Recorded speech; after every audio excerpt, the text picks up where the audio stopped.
What's good, Melanites? It's your boy GT. And I'm Kymmy Cocoa. We are your hosts for Innovative Black Stations Connecting the Dots. Yes, we are. Well, basically, we bring everything in our community full circle, as well as everything around the world. Today on Put You On Game, we're going to talk about Mr. Doug Jones, the federal tax change, as well as voter statistics. So before I let my co-host speak, Doug Jones did win Alabama by 1.5%. First Democratic Senate in 25 years. So, Kim, I'm going to go ahead and let you get into this. I don't understand if I'm more upset of the fact that, you know, Roy Moore almost won or that he was going to be replacing Jeff Sessions. Did you know that that's who was before him? I did know that. Like, this is what I say about, you know, trying to make the South and the ideologies be a national thing, because they're bringing all those people to the government with all that stuff, and it's ridiculous. Listen, but I'm glad that he won. This was the biggest thing that happened in the state of Alabama.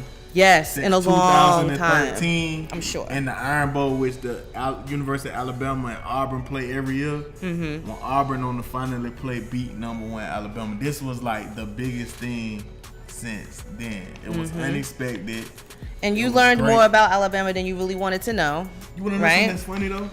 29% of black voters. Yes. This was higher than the Barack Obama election in 2012. I found out. So that 1.5% is the importance of voting. All it takes is the faith of a mustard seed. That's it. This Senate race for Alabama absolutely proved that. So the fact that many black people voted is really not it's major, because that's like the population of Alabama is like 29 to 60 something, right. Just by race alone. So that's the stat. So they don't have that. There are way more white people in Alabama than there are black people, obviously. We found that out.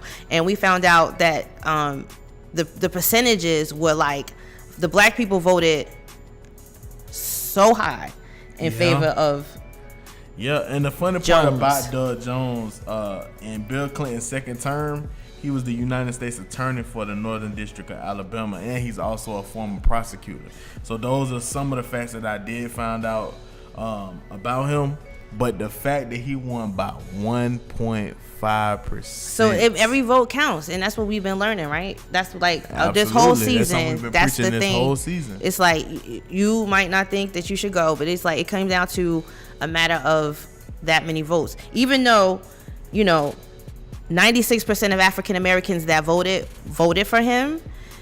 If we would have done that in the presidential election, we would not be where we are right now, because, you know, everyone was like, I'm not going to vote because I don't want to vote for either one of them because they've both shown racist tendencies. But now we see just how bad it could be in that election. And even in, not to get off this election, but another election going on here in Atlanta, with Keisha Lance Bottom, she won, but her opponent is saying that she only won because there's a neighborhood that annexed itself out of Atlanta that voted and they shouldn't have. So not only did she make them recount the votes, and she had to pay for that.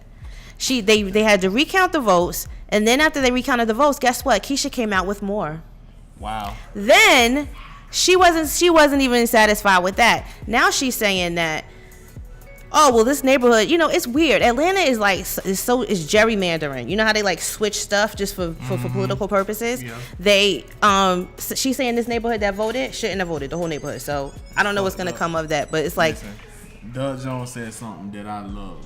He said this in the CBS News interview. He said, old Alabama lost to new Alabama. Good. Good. Things are changing. He said that he feels that, he said there's hope. Not only for just the state of Alabama, but also hope for the country. Right. You know, and this and you'll see what we mean as black voters, and you need to pay attention to our issues, because when we get behind somebody, it's a wrap.